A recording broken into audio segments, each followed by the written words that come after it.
Okay, guys, in this video, we're going to take a look at another one of my favorites, which is Pro R. So Pro R is FabFilter's reverb plugin.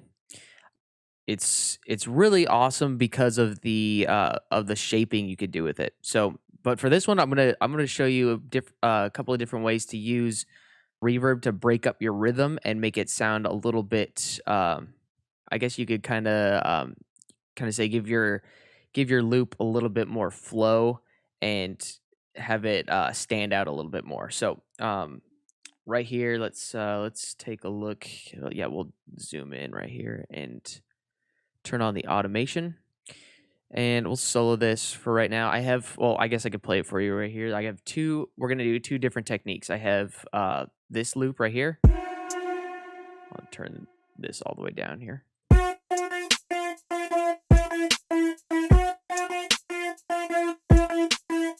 Then we have this one.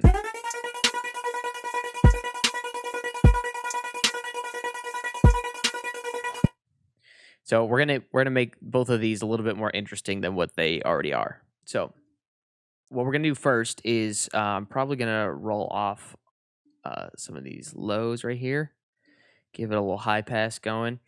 Then what I'm gonna do is I'm just gonna start shaping this thing. I'm gonna turn the dry wet all the way up, solo it.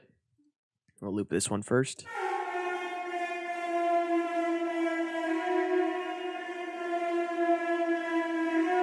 I'm gonna turn it all the way clean, and I'm gonna bring it.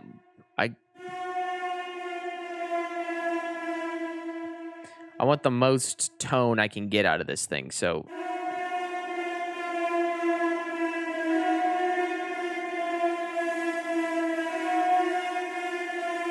okay, I'm pretty happy with that. So then we're gonna bring it back to 0. So what we're gonna do is we're gonna use this to as sort of a whip motion into the next note. So let's make this guy bigger. Pull this off to the side. So I'm gonna click the mix knob, make sure that it's highlighted down here, and you can see it right there. So then we're gonna what I'm gonna do is I'm gonna go like this, and I'm gonna create a point right on this note here, and then up until the next following note. Then I'm gonna drag this all the way up, so the mix goes all the way to 100, and then we're gonna go and listen to it. We're just gonna curve that line a little bit.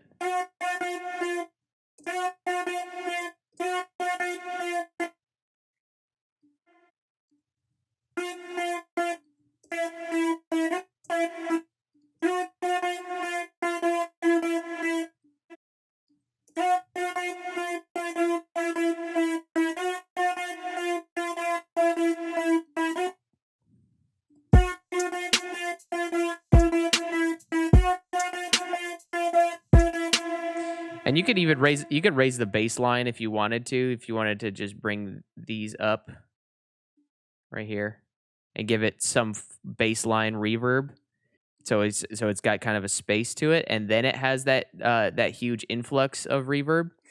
But it's all up to you. I mean, I think it has a little bit more dramatic effect when you have when you have it go from nothing and then all the way up. But this is what it'll sound like otherwise.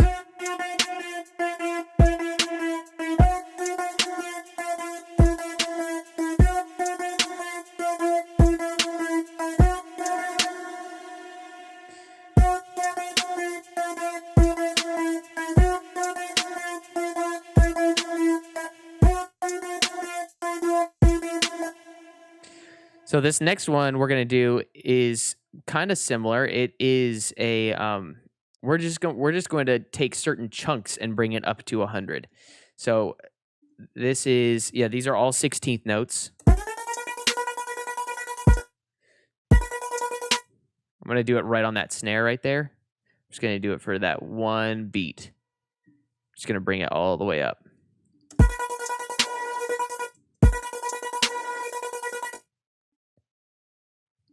And I would probably just do like maybe one right here. And then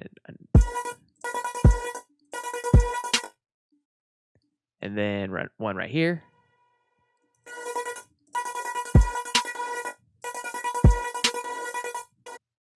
Maybe copy.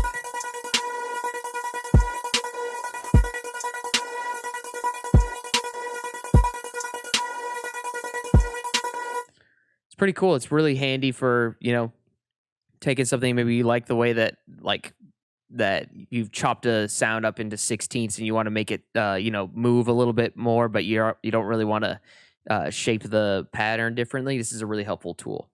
Another thing we could do too is let's go into the reverb right here. We can try and highlighting some of the fundamental notes in the sound. So check this out.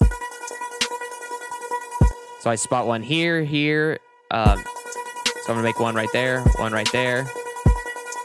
And this will kind of act as almost a comb filter. So I'm gonna hold, I think it's, yeah, Command, and I'm gonna shrink that key up real good like that, and then we'll bring this up.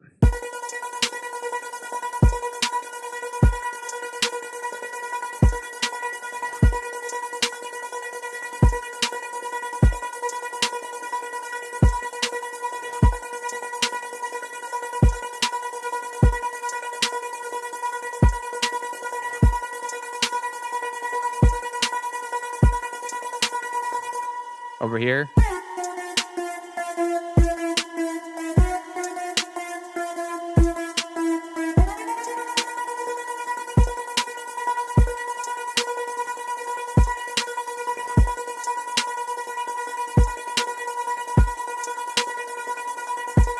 You hear without them.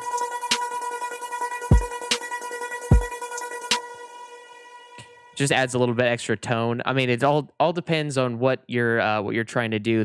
These are, I mean, this works a lot better since you're doing it on reverb. If you're using an EQ to do this, it might get a little harsh. But since it's the reverb and it's just backing the sound,